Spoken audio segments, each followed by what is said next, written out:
with faith in God to write a contract, a constitution. They created law in order to protect our liberty from tyrants and kings. After fighting a bloody revolution defending their rights, they leaned upon God before and during the revolution. They leaned upon God during the drafting of our Constitution. They continued to lean upon God in the beginning years of our nation. For it is God that is the author of our rights and our liberty. As they wrote the Constitution, they sought for guidance for that law. From great and devout philosophers that they cherished, the John Locke's, the Adam Smiths, the William Blackstones, etc. of the world, they also looked towards biblical law as well to draft this sacred document. After the Constitution was completed in 1787, they then set out to pass the Bill of Rights to declare what our God-given rights were and where the line ought to be drawn. I mention this brief historical fact because our rights have been and continue to be violated by our own government that has sworn to uphold the law. There are numerous accounts of one's freedom of conscience being violated. There are numerous examples of our speech being limited, such as their so-called free speech zones, or else they limit us as to how to petition to seek grievances over their wrongdoings. The constant threat against our right to bear arms is constantly being under attack. The constant regulation in taxation has crippled our rights to trade freely with one another. We constantly have the right to be tried by a jury of our peers being violated. But not only that, we are now looked upon as guilty until proven innocent. We could spend all day and all night discussing the wrongs committed by the federal government. But what about our state, county, city, and even the dog catcher and other local governments that are just as guilty? What about our school boards and yet adopting of common core? They are all equally as bad, even though it is hard to believe. As a candidate for the mayoralship last year within the city of Provo, which is the state's third largest city, I've seen firsthand the abuses by these local governments, heretofore mentioned. The cities love to use the illegal term of eminent domain for their pet projects. The cities in the state have bought into the UN's agenda known as Agenda 21, and now are instituting it. The cities love to use the justice courts as a form of revenue generator. The cities love to utilize the utility bill as a means of tax and spend, mostly under the cover of darkness. Yet for years now, our own state of Utah has codified these abuses committed by the cities upon our daily lives against our God-given rights. The state continues to pass an average of 600 new laws per year. The state has the same mindset as we must take care of everyone syndrome, similar to the feds. I'd say let us have our freedom back and let us run our lives to the dictate of our own conscience. To top it off, there are those within the state leadership that has been lying, arm twisting, and backstabbing other members of the legislature to vote for one national ambiguous constitutional convention call, while claiming that the Constitution is broken and we need to fix it. My question to those certain individuals are, whose agenda? Fix it according to whose agenda? The Constitution is not broken. We have simply stopped applying it, and it's about time we start enforcing it once again. Now, what are the solutions? When regarding to the federal government, it is about time that we, as a sovereign state, to take up our rightful role as the parent and start governing, meaning that it's time to teach the extremely peaceful, legal, and rightful remedy of nullification.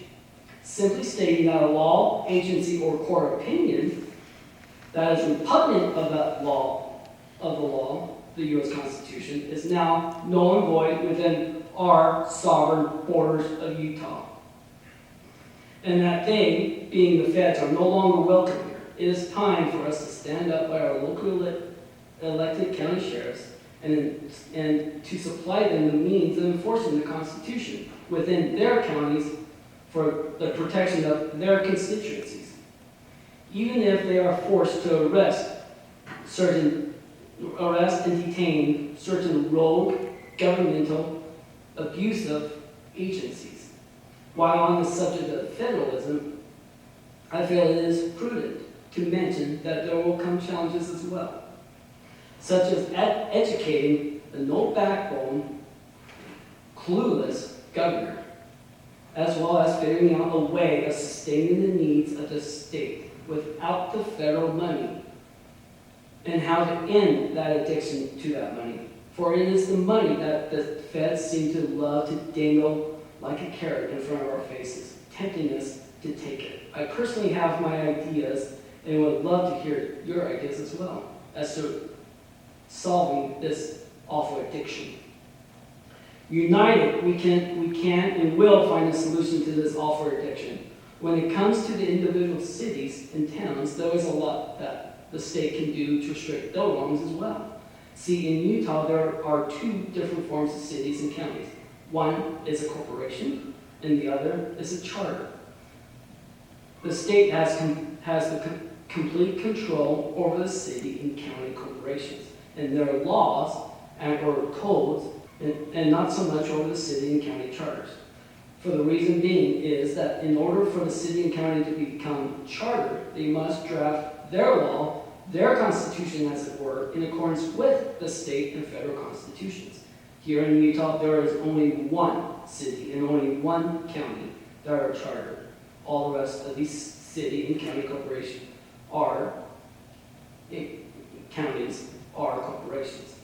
I feel it is about time to restrict what these city and county corporations can and cannot do, and to promote the notion of becoming chartered, either by repealing such grievous code and/or law, or passing code and/or law that restricts what they can and cannot do to the ultimate sovereigns, we the people. Here in the state of Utah, we also have the issue of Common Core, or what certain politicians like to call Utah Core, that has been adopted by Republicans. And it's about time that we not only push for the complete ban of this insidious takeover of our education system, but I think it's about time to ban the Agenda 21 agenda as well. Also, repealing Envision Utah. It's about time that we also not only fight against these ambiguous calls for one national constitutional convention, but we completely defeat their agenda once and for all. Lastly, let us not forget that the people, by and large, are sick and tired of an average 600 new laws per year. And if we must promote 600 new laws per year, then let that be in the form of repeal-only laws and/or code.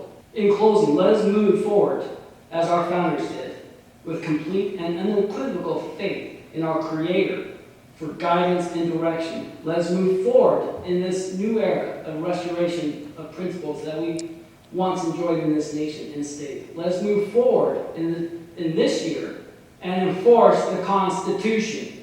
Let us move forward this year, united as one, for divided we fall. We will fall.